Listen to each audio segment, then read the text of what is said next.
আপনারা জানেন কিনা জানি না, বাংলাদেশে দুইটা থানায় সবচাইতে বেশি ক্রাইম হয়, একটা কুষ্টিয়ার মডেল থানায় আর একটা সিলেটের বিশ্বনাথ থানায়। এই দুই থানায় যদি ওসি সাহেব ট্রান্সফার করে আসতে হইতো, অন্তত 50 লাখ টাকা আল্লাহর ওলিদের আগে দেওয়া লাগতো। তো ও যদি কিয়ামত পর্যন্ত চাকরি করে, ওই টাকার বেতন তো ও তুলতে পারবে না। এই জন্যই বাধ্য হয়ে বিভিন্ন হাদিয়া তোফা তাদের নেওয়া লাগে। মান করাল কোরআনা ফাস্তাজাহারাহু, নবীজি বলেন যে ব্যক্তি কোরআন পড়ে আর কোরআনকে ইজহার করার চেষ্টা করে। বাংলাদেশে আজ বহু মানুষ এই শব্দের সাথে আমরা পরিচিত, কিন্তু মানার ক্ষেত্রে অনেক পিছিয়ে আছি। বহু বড় বড় মাদ্রাসার প্রিন্সিপাল, ভাইস প্রিন্সিপাল, মহতামিম, কত বড় বড় জায়গার ইমাম খতিব, তারা এখন এই শব্দটার ব্যাখ্যা যেটা সেটা বলতে চাচ্ছে না। আমি সাদিক ভাইকে বলছি, এটা রেকর্ড হচ্ছে হাজারো আলেমের কাছে। আমার প্রশ্ন, নবীজি কি এখানে হাদিস বলার সময় আরবি গ্রামার বা এখানে তাসবিদের কায়দা শিখিয়েছেন? শব্দটা তিনি দিলেন ফাস্তাজাহারাহু। এজহার মানে আপনি যদি তাসবিদের কায়দা পড়েন সেখানে হবে এজহার মানে স্পষ্ট করা। তো এখানে স্পষ্ট করার কি আছে? যে ব্যক্তি কোরআন পড়ে আর এই ফাস্তাজাহারাহুর ব্যাখ্যা এখন আধুনিক যেগুলো তাফসীর পাওয়া যায়, আধুনিক ব্যাখ্যাকার যারা, আপনি দেখবেন এজহার শব্দের অর্থ তারা লিখেছে এজহার মানে বিজয় করা।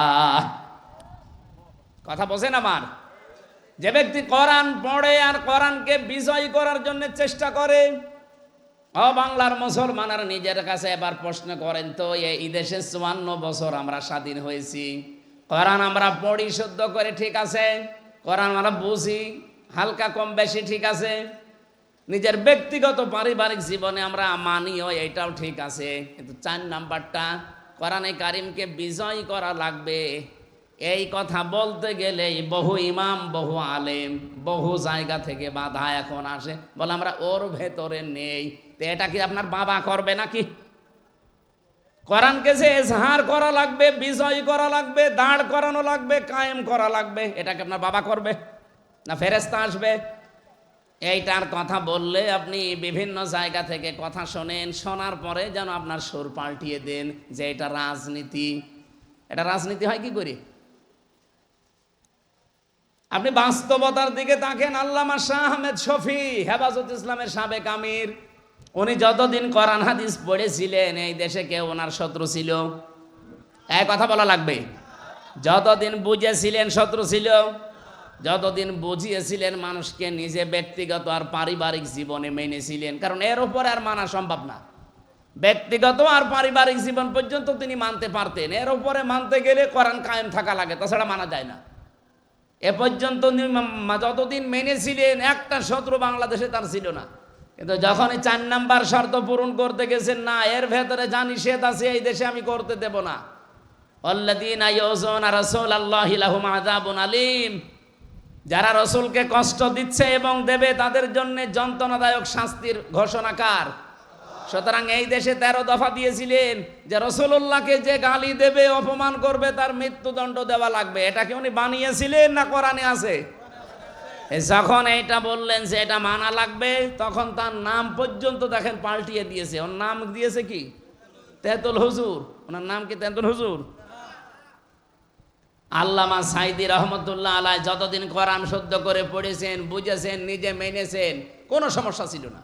কিন্তু 4 নাম্বারটা যখনই বলেছেন এটা আমি মানাতে চাই, আমি নিজে শুধু মানবো না, আমি মানাতে চাই, তখনই কিন্তু তার বিরুদ্ধে শত্রুতা আরম্ভ হয়েছে, না হয়নি? এমনকি তাকে মেরেও ফেলা হয়েছে।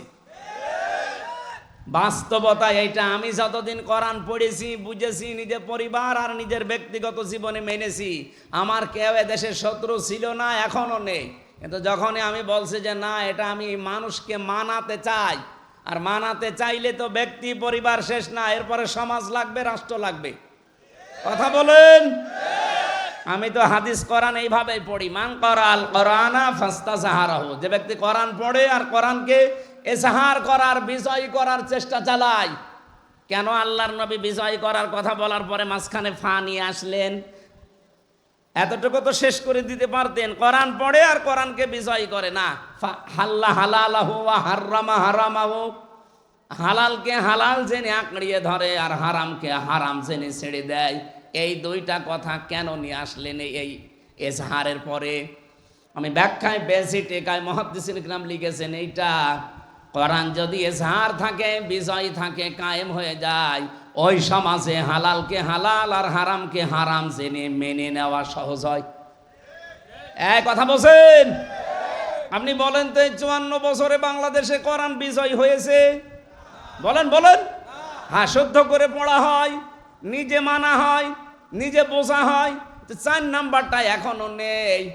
এই জন্য আমরা যত বড় আল্লাহর ওলি দাবি করি না কেন, এদেশে হালালকে হালাল জেনে মানা সম্ভব না। আমি জানি এটা হালাল, সম্ভব না।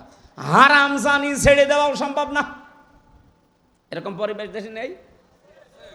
আমার এই যে গাড়িটা, এখান থেকে যদি এখন রাতে আমি ছাড়ি, কুষ্টিয়া পর্যন্ত যেতে কমপক্ষে 5 জায়গায় পুলিশে আটক করবে। কয় জায়গায়? 5 জায়গায় আটক করে কি ছেড়ে দেবে সালাম দিয়ে? না। এটা তো এখন এই 9 মাস একটু আরামে আছে। এর আগে গাড়ি ধরলেই বলতো, হুজুর দোয়া চাই। দোয়া তো করে আসলাম না, যে দোয়া নিয়ে আসলেন ওই দোয়া দেন। এখন এখান থেকে কুষ্টিয়া 324 কিলোমিটার পথ। 324 কিলো যেতে যদি 5 জায়গায় দোয়া চাই, কত 4-5 জন 6-7 জন করে থাকে। বলেন এই 100-200 দোয়া হবে? 1-2-3 হাজার করে দোয়া দিয়া লাগে। তো এই 5-6 জায়গায় তো আমার এমনি 15-20 হাজার খালি দোয়াই যাবে। গাড়িটা নিয়ে আসতে যেতে কমপক্ষে 18-20 হাজার খরচ। তা আপনি আর কি করবেন বলেন?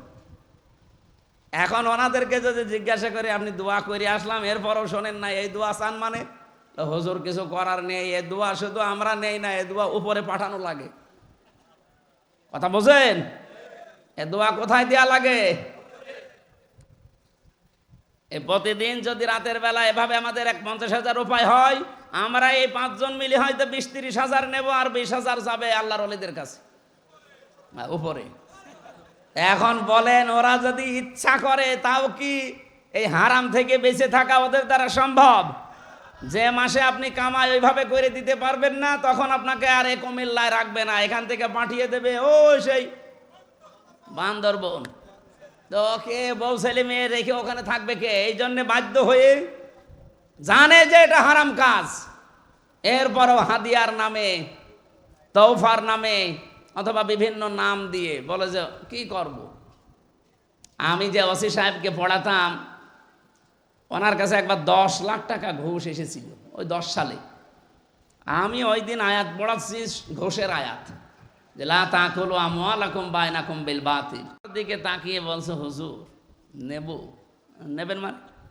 আপনারা আমি কোন আয়াত পড়ালাম? আর আল্লাহর ইশারা ওই দিন ঘুষের আয়াতই পড়িস। আমার দিকে তাকিয়ে বলছে, হুজুর এটা তো আর ঘুষ না, এটা হচ্ছে হাদিয়া। কারণ এই যে এই লোকের 1 কোটি টাকার হিরোইন ধরা পড়েছে। আপনারা জানেন কিনা জানি না, বাংলাদেশে 2টা থানায় সবচাইতে বেশি ক্রাইম হয়, একটা কুষ্টিয়ার মডেল থানায় আর একটা সিলেটের বিশ্বনাথ থানায়। এই 2 থানায় যদি ওসি সাহেব ট্রান্সফার করে আসতে হইতো, অন্তত 50 লাখ টাকা আল্লাহর ওলিদের আগে দেওয়া লাগতো। তো ও যদি কিয়ামত পর্যন্ত চাকরি করে, ওই টাকার বেতন তো ও তুলতে পারবে না। এই জন্যই বাধ্য হয়ে বিভিন্ন হাদিয়া তোফা তাদের নেওয়া লাগে।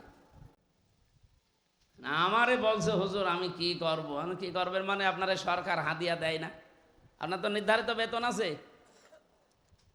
অথচ পরবর্তীতে আমাকে একা একা ডেকে বলছে, ওই সময় দেখলাম নিল না, গরম দিয়ে তাড়িয়ে দিলে। এই বেটা, আমি কোরআন শরীফ পড়ি আর তুমি আমারে ঘুষ দাও।